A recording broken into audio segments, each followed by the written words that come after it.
Abra lá num dos livros que eu mais amo na palavra de Deus, o livro de Jó, capítulo 1. A Márcia já deu risada, né? Que na outra igreja só pregava Jó, né? Teve uma série de Jó, 10 pregações de Jó lá. Mas vamos lá para mais uma. Jó capítulo 1, versículo 1.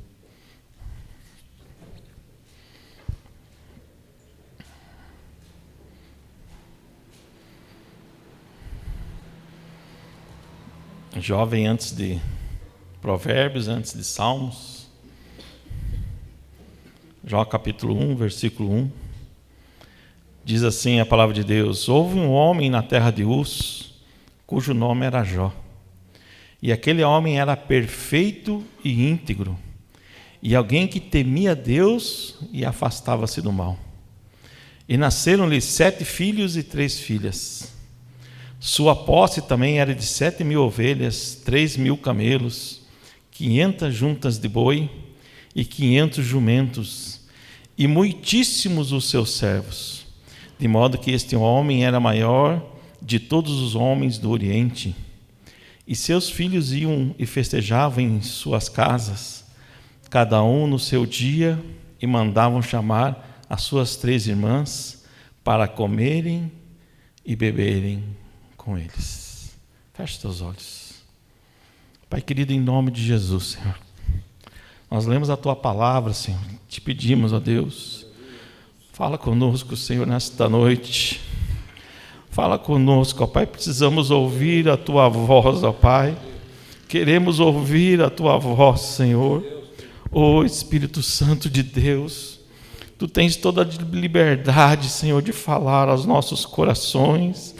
Tu tens toda a liberdade de agir no nosso meio, Senhor. Ó Pai querido, que em nome de Jesus, o Senhor venha estar operando nesta noite, curando nesta noite, nos dando esperança nesta noite, Senhor Deus.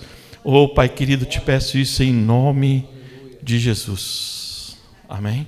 Pode sentar, querido.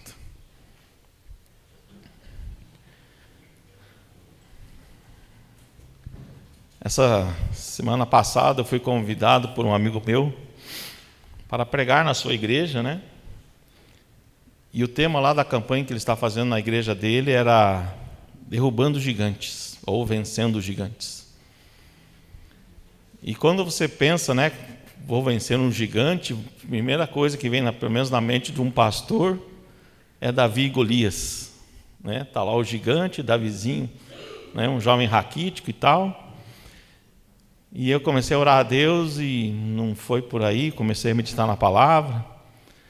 Aí você começa a lembrar das histórias, aí vem a história de Gideão também, que ele tinha 32.000 soldados para vencer 120, e Deus fala, é muita gente, Gideão, manda os covardes embora, e foi 22.000 embora, ele ficou com 10.000 soldados, e Deus fala, olha, ainda é muita gente. Imagina, os midianitas tinham 120.000 soldados, ele já estava com 10.000, e ainda o Senhor falou, é muita gente. E ele acaba ficando com 300.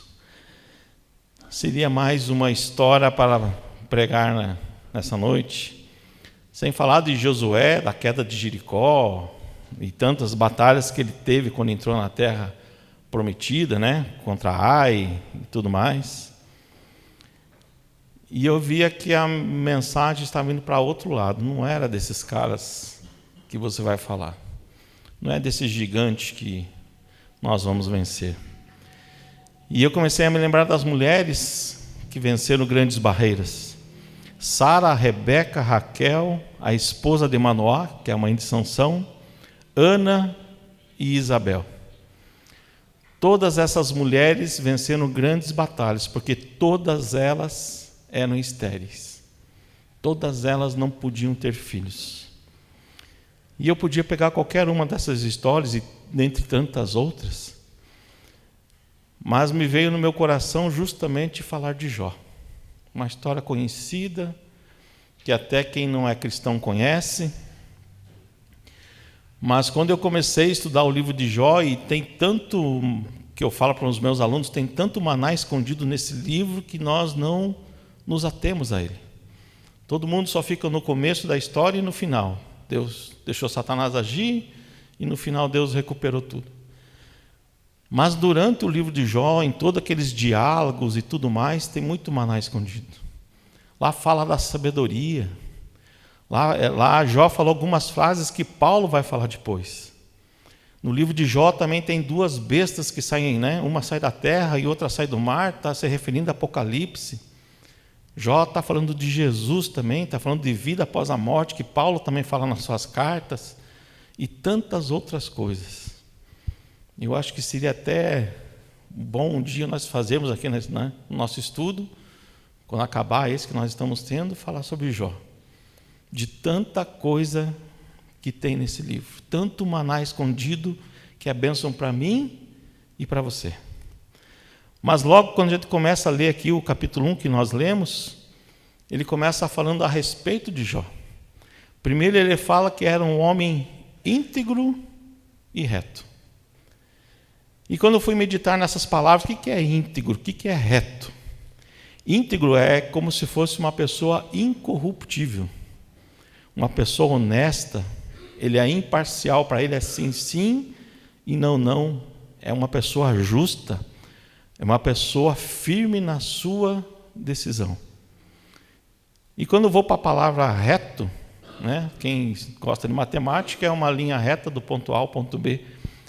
Mas reto é uma pessoa confiável, honesto, íntegro, digno, leal e honrado. Então a Bíblia já começa falando do caráter de Jó. E depois fala assim que ele se desviava do mal. A melhor maneira de vencer o inimigo é desviando-se do mal. Simples, mas às vezes nós não fazemos. E eu queria que você ficasse com o livro de Jó aberto. Vamos ler algumas passagens do livro de Jó. Jó, no capítulo 23, versículo 12, depois que ele já estava sofrendo a sua provação, ele fala assim para um dos seus amigos: do preceito de seus lábios nunca me apartei, e as palavras da sua boca prezei mais do que o meu alimento. Naquele tempo não existia Bíblia, não existia Torá, não existia nada, mas eu entendo que Jó tinha um relacionamento com Deus. Jó falava com Deus e ouvia Deus, e ele fala aqui que ele guardou todos os preceitos da sua palavra no coração dele. E conforme a gente foi lendo aqui os capítulos, os versículos 1 e 2, depois de falar do caráter de Jó, fala da sua família. Nasceram-lhe 10 filhos, ou seja, ele tinha uma família grande. E o que me chama a atenção ali nesses versículos da família de Jó é a unidade da família de Jó. Eu tenho só um irmão na carne, mas faz mais ou menos 1 ano e alguma coisa que eu não vejo ele, não converso com ele. Eu só mandei uma mensagem nesse ano de feliz aniversário, ele me respondeu e paramos por aí. E quando eu olho aqui para a família de Jó, eu vejo aqui no versículo 4, fala assim: e seus filhos iam e festejavam em suas casas, cada um no seu dia, e mandavam chamar as suas 3 irmãs para comerem e beberem com eles. Se hoje em dia eu com o irmão já é difícil ter uma comunhão, uma relação, não sei quantos dos irmãos têm essa dificuldade, ou às vezes porque moram em outra cidade, ou às vezes porque o caminho da nossa vida leva para outros caminhos. Mas os 10 irmãos de Jó eram unidos. Eles festejavam, e cada vez que festejavam, chamavam uns aos outros. E naquele tempo, como a mulher não era muito valorizada, vamos dizer assim, mesmo assim ele chamava as irmãs para festejarem com eles. E depois vai falar do que Jó tinha. Só depois de tudo isso vai falar que Jó tinha 7.000 ovelhas. Se nós trazermos para os dias de hoje, ele tinha a maior indústria têxtil da época.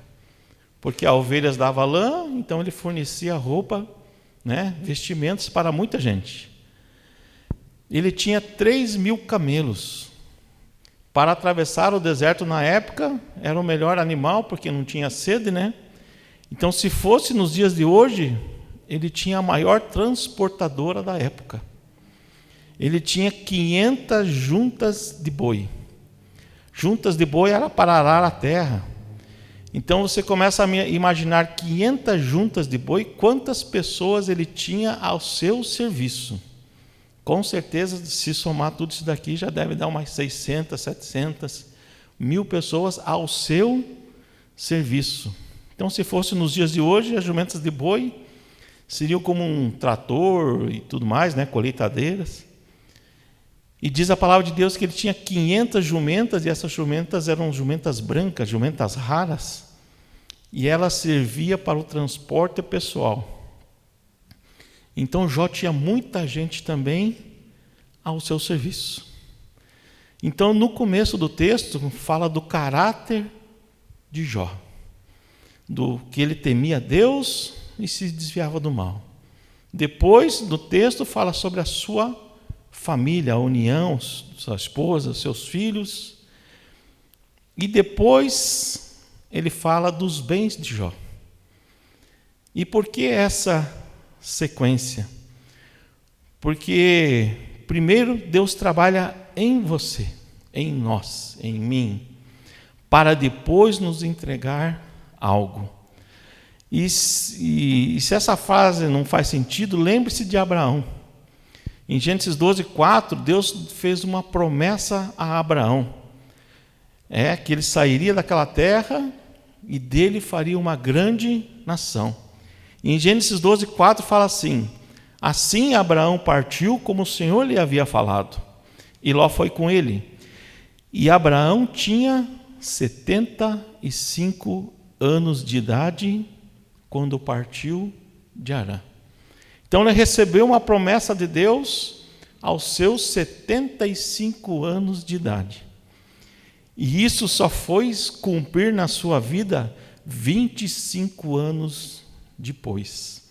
Em Gênesis 21:5 fala assim: e Abraão era da idade de 100 anos, quando seu filho Isaque lhes nasceu. 25 anos esperando uma promessa de Deus. Por quê? Porque Deus estava trabalhando em Abraão para depois lhe dar algo grande. Deus conhecia a fidelidade de Jó. Deus sabia como Jó era, sabia do seu caráter e da sua fidelidade e da sua adoração que Jó tinha por Deus. Mas lendo o texto e toda a história, eu vejo que Deus queria levar Jó para um patamar mais alto. Deus queria que Jó subisse de nível. Mas diz ali o texto, se você continuar lendo o texto, numa reunião nos céus, num culto de adoração, vamos dizer assim, estava lá os anjos adorando a Deus, e veio quem? O Santo Anás também, o Satanás. E se você for ler o texto, você vê que Deus pergunta: e daí, Satanás? De onde você vem? E Satanás fala assim: de rodear a terra e passear por ela. O tal do vadio, né? Faz nada, só passeia. Só que no texto, Satanás não fala de Jó. Quem fala de Jó é o próprio Deus. Falei assim: ó Satanás, já que você tem passeado pela terra, você viu o meu servo Jó, homem íntegro e fiel, e que se desvia do mal? E Satanás dá aquela frase: claro que ele vai adorar o Senhor, porque o Senhor tem rodeado ele de bênçãos, tem abençoado, tem prosperado a sua vida, e Deus dá a permissão para Satanás tocar em tudo o que Jó tinha.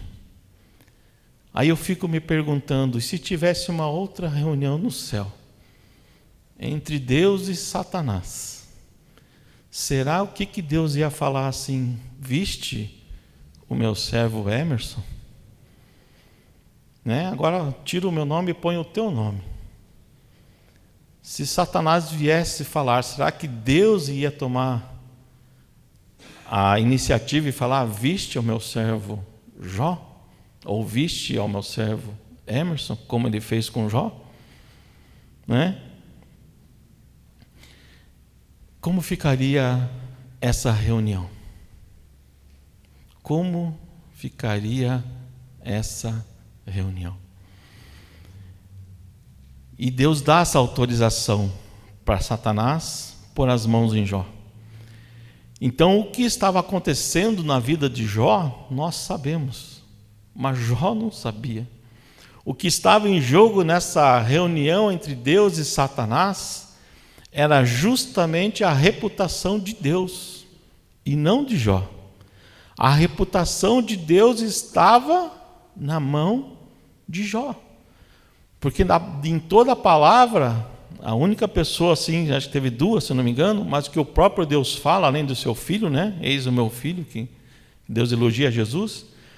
Mas a única passagem, salvo me engano, que fala que Deus elogia um homem é Jó. E ele fala assim: olha, ele se desvia do mal, é íntegro e reto. E Satanás fala: claro, você tem um abençoado. E Deus autoriza Satanás a fazer tudo o que ele quer na vida de Jó, para que Jó, né, reclame ou amaldiçoe a Deus, mas Jó permaneceu firme. E daí começaram a acontecer as percas. Então, como eu falei que no começo ele tinha ovelhas, camelos, bois, jumentas e vários funcionários para administrar e trabalhar e fazer tudo o que ele tinha. E acho que vocês lá, a partir do versículo 13, do capítulo 1, e sucedeu em que seus filhos e suas filhas comiam e bebiam vinho na casa do irmão primogênito, que veio um mensageiro a Jó e lhe disse: os bois lavravam e as jumentas passariam junto a eles. De repente deram sobre eles sabeus e os levaram e mataram os servos ao fio da espada. Só eu escapei para lhe trazer esta notícia ou esta nova. Então você imagina que ele já começou perdendo suas ovelhas. Mas segundo o texto, esse mal tinha terminado de falar, já veio outro falando este ainda, versículo 16. Olha, fogo de Deus caiu do céu e queimou as ovelhas e os servos os consumiu. Só eu escapei para te trazer a nova. Falava este ainda e veio o terceiro. Quando veio outro e disse: dividiram-se os caldeus em 3 bandos, deram sobre os camelos e os levaram, mataram aos servos a fio da espada. Só eu escapei para trazer a boa nova. Também este ainda, versículo 18, também este ainda falava, ainda quando veio outro e disse: estando teus filhos e tuas filhas, comendo e bebendo vinho em casa do irmão primogênito, eis que se levantou um grande vento do lado do deserto, e deu nos 4 cantos da terra, ao qual caiu sobre eles e morreram. Só eu escapei para te trazer a boa nova. Você consegue se colocar no lugar de Jó? Recebendo uma notícia ruim atrás da outra? Num dia ele tem os seus filhos, a sua família, os seus bens, seus servos, mas em questão de alguns minutos, ele perdeu tudo o que ele tinha. Todos os seus filhos de uma vez só. E eu fiquei imaginando aqui no texto quantos servos ele perdeu. Será quantos homens ele tinha de confiança em cada um dos seus negócios? E diz a palavra que só escapou aquele que foi lhe dar a notícia. Então vamos dizer que ele tinha 500, 600, 700 funcionários, mas só escapou 4 funcionários. Sua esposa e ele. nada mais sobrou para Jó. Você consegue imaginar recebendo uma notícia dessa? Como que esse homem ficou? Eu imagino que quando aqueles homens começaram a falar, Jó, você perdeu isso, e talvez o que mais doeu nele foi quando falou dos seus filhos, e eu creio que Jó caiu no chão. Mas no versículo 20, fala assim: então Jó se levantou. Então Jó se levantou. Não foi Deus que levantou Jó. Ele se levantou e rasgou o seu manto e raspou a sua cabeça e prostou-se em terra e o adorou. O adorou. Aí eu fico perguntando, o que você faz na hora da luta? O que nós fazemos na hora da luta? Eu vejo que muita gente é mimizento, reclamando, porque se está frio, porque está muito frio, se está calor, porque está muito calor, se está não sei o quê, se a água está fria, está muito fria, se está quente, e assim reclama, porque o meu carro, minha casa, meus filhos. E eu quero falar para você, se você gosta de mimimi, compra um gato gago. Vai resolver os seus problemas. Um gato gago, fica miau. Então pare de ser mimizento. Jó se prostrou, raspou a sua cabeça e o adorou. Então o que nós fazemos na hora da luta? Quando a luta vem, o que nós fazemos?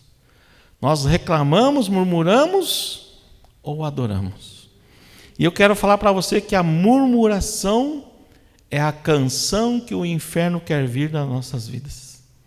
A murmuração é a canção do inferno, enquanto que a adoração é a canção dos céus. Como nós temos nos colocado diante da adoração?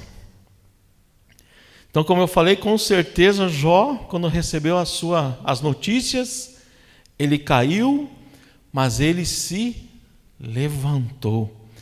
E diz aqui o texto que ele raspou a sua cabeça. Raspar a cabeça é diferente de arrancar os cabelos. Tem gente que fica desesperado e de tanta raiva ou de tanta aflição, começa o quê? Arrancar os cabelos. Mas Jó não, ele raspou os seus cabelos.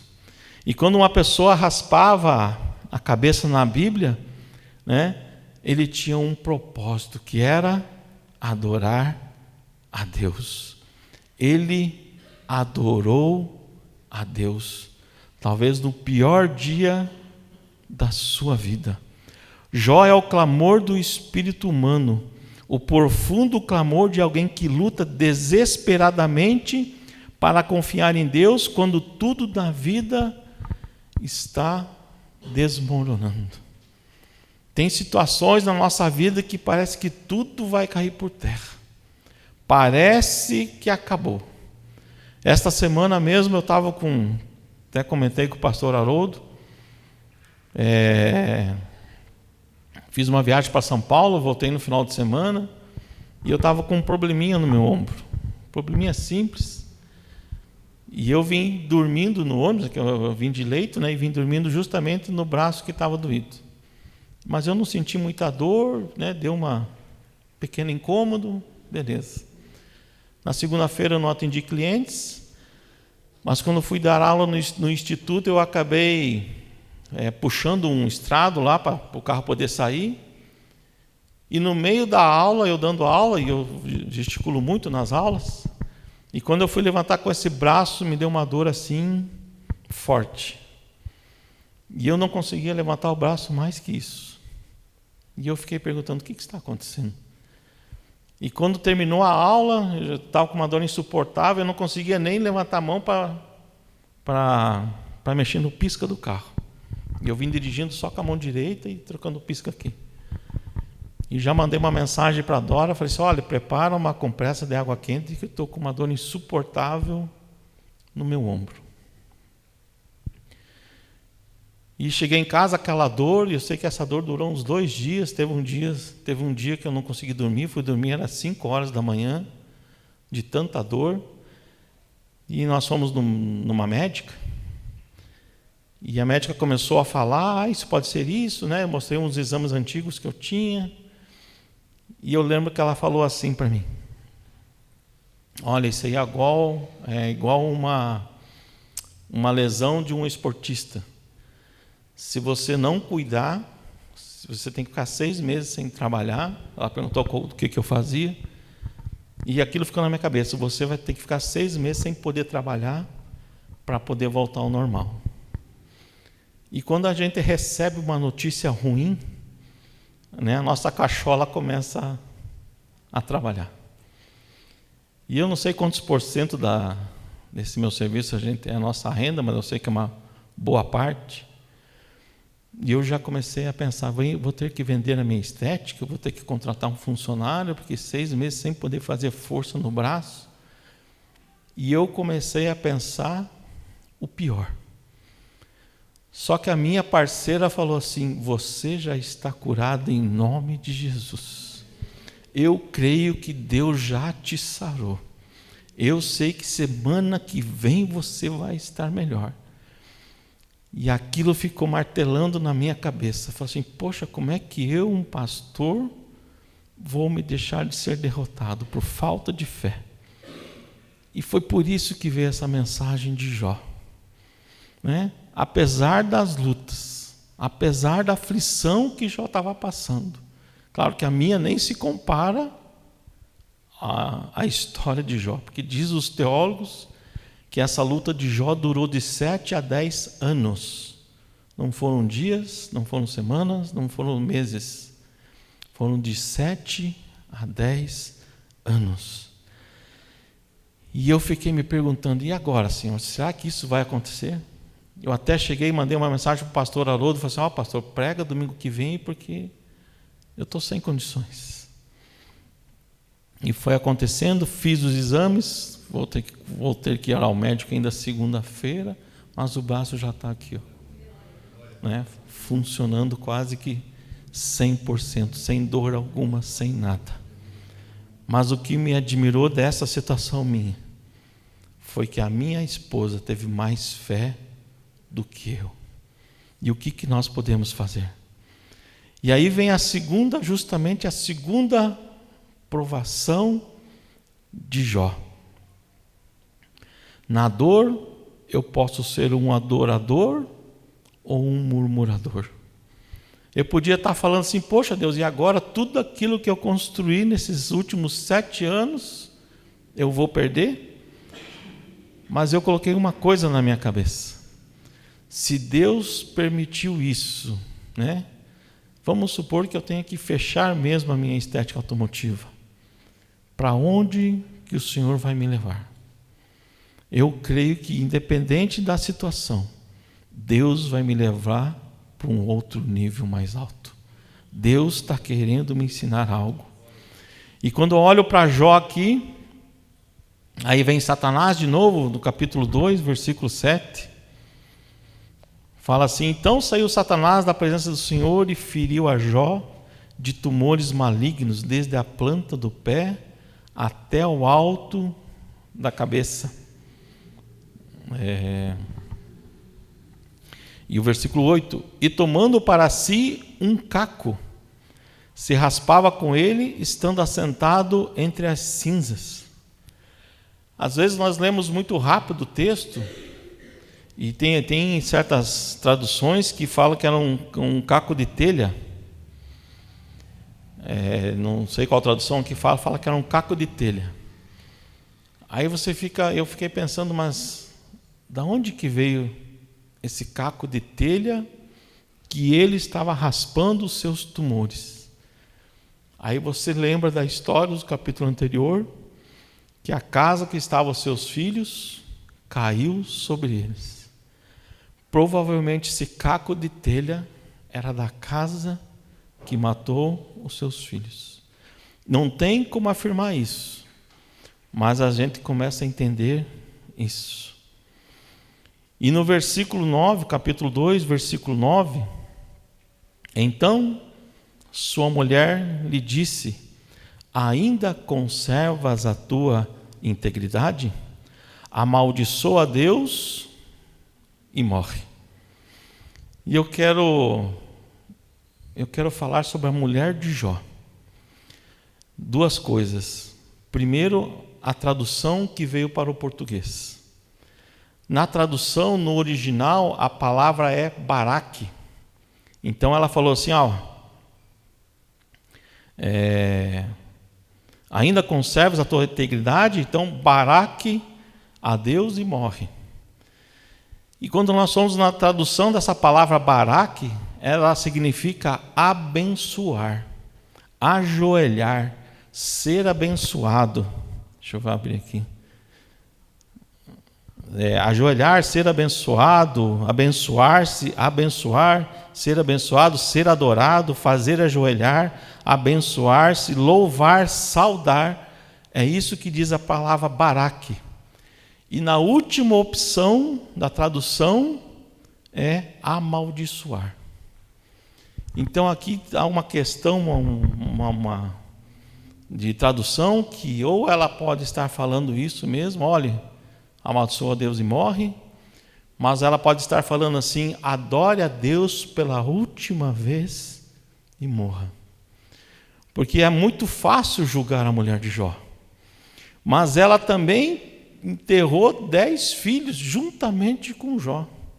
Ela também perdeu todos os seus bens, porque ela era esposa dele, juntamente com Jó. E por que Deus não permitiu que a mulher de Jó morresse? Alguém já se fez essa pergunta? Porque Satanás tirou tudo que era de Jó. Volta a falar, tirou tudo, até os seus funcionários, só ficou aqueles 4 para dar notícia. Tirou seus bens, tirou seus filhos, mas não tirou a mulher de Jó. Você já parou para pensar nisso? E ele não tirou a mulher de Jó porque diz a palavra de Deus que os dois, quando se casam, são uma só carne. Então os dois estavam sofrendo juntos.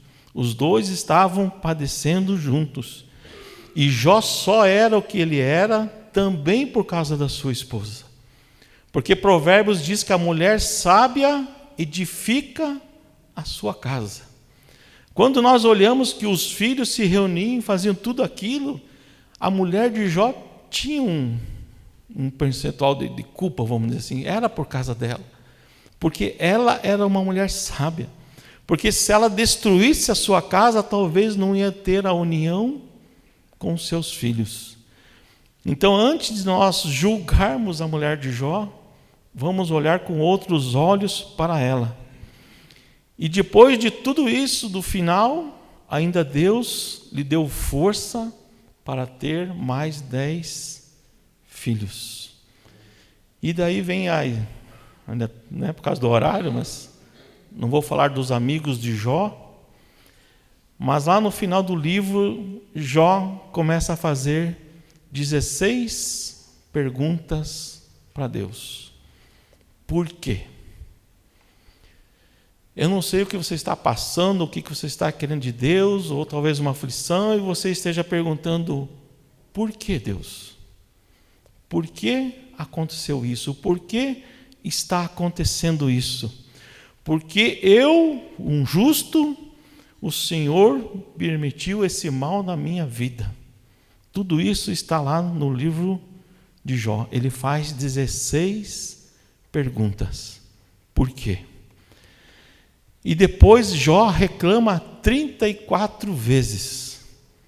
Ele começa a amaldiçoar o dia que nasceu, começa a falar um monte de reclamar para Deus, mas ele não reclama para os seus amigos. Ele reclama para Deus no quarto secreto, na oração. E lá no capítulo 38 de Jó, versículo 1, Deus começa a responder Jó. E você já viu como é que Deus responde a Jó? com 70 perguntas. E é interessante que ele fala assim, vamos ler só até os 5.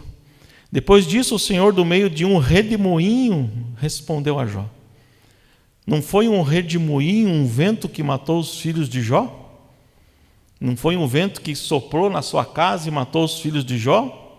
Então você imagina Jó vendo aquele vento, aquele redemoinho, achando que ia acontecer alguma coisa com ele, e de repente começa: quem é este que escurece, né? Aí o Senhor responde a Jó: quem é este que escurece os meus desígnios com palavras sem conhecimento?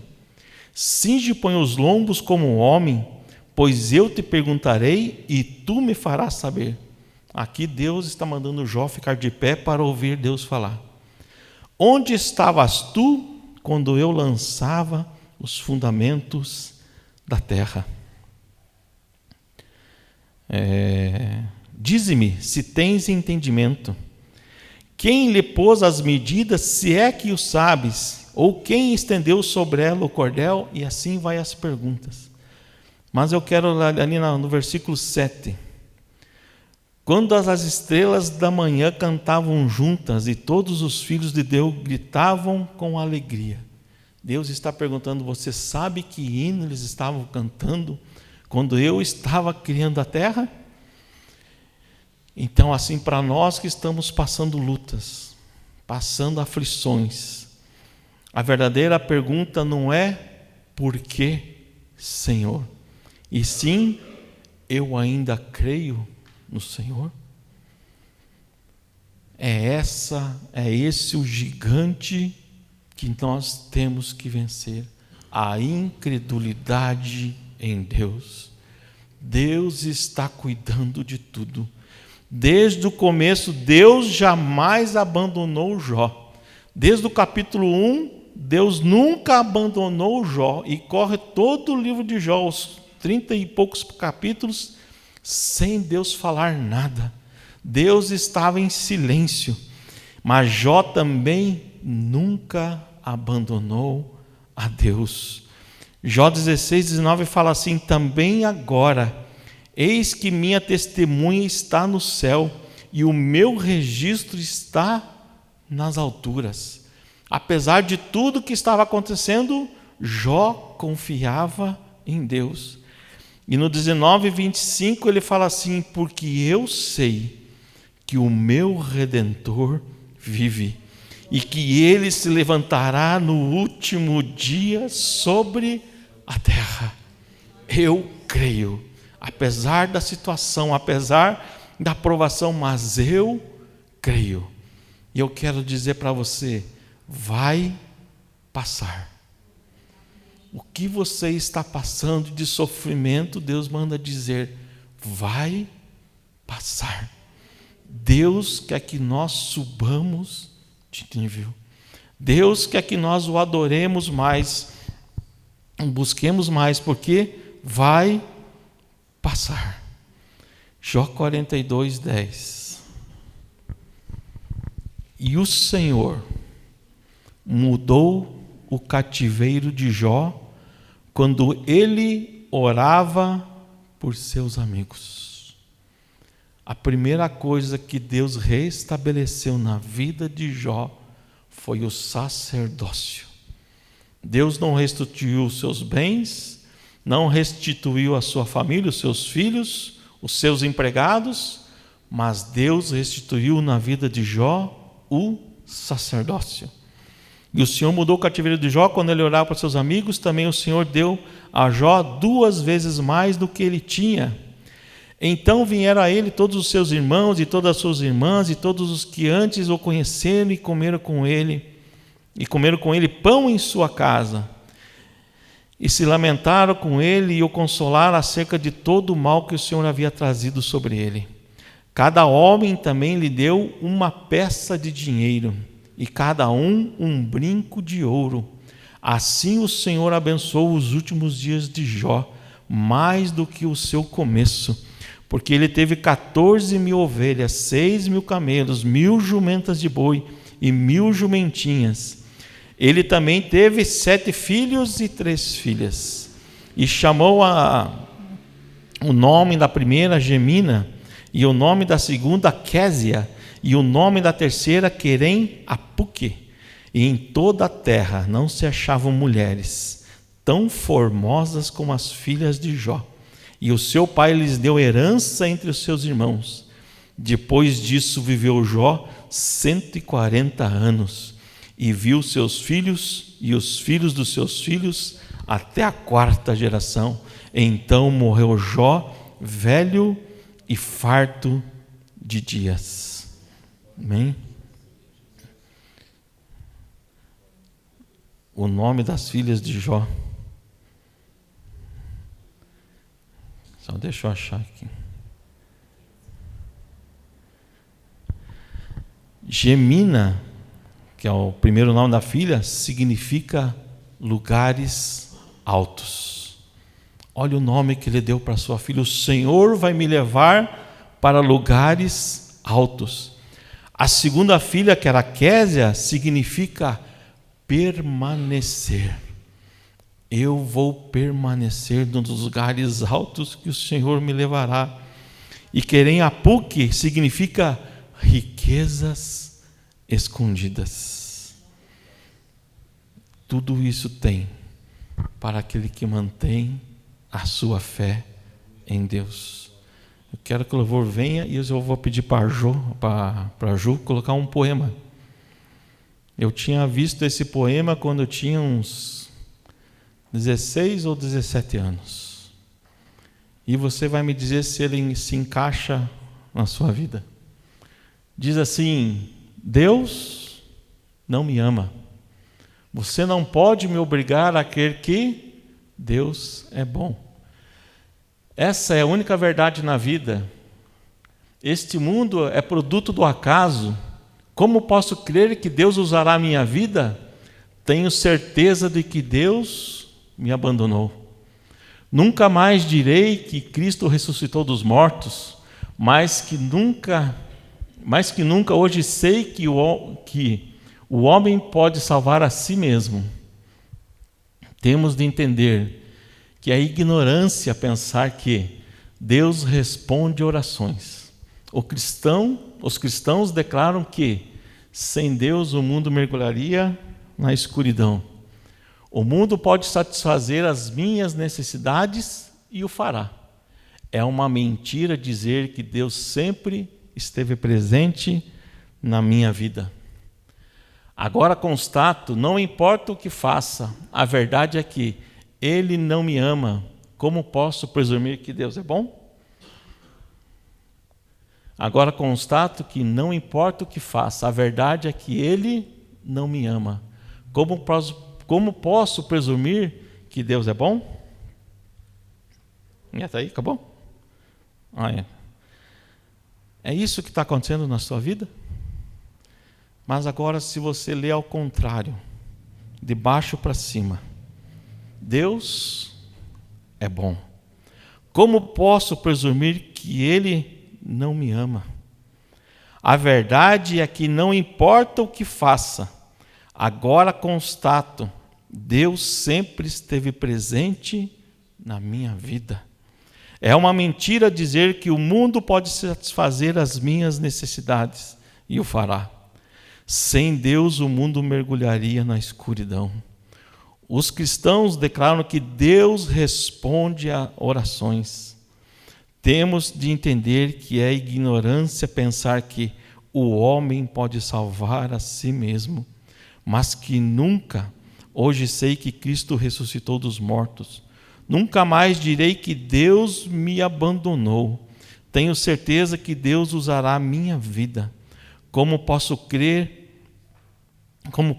que este mundo é produto do acaso? Essa é a única verdade na vida. Deus é bom. Você não pode me obrigar a acreditar que Deus não me ama. Amém? Fica de pé, querido.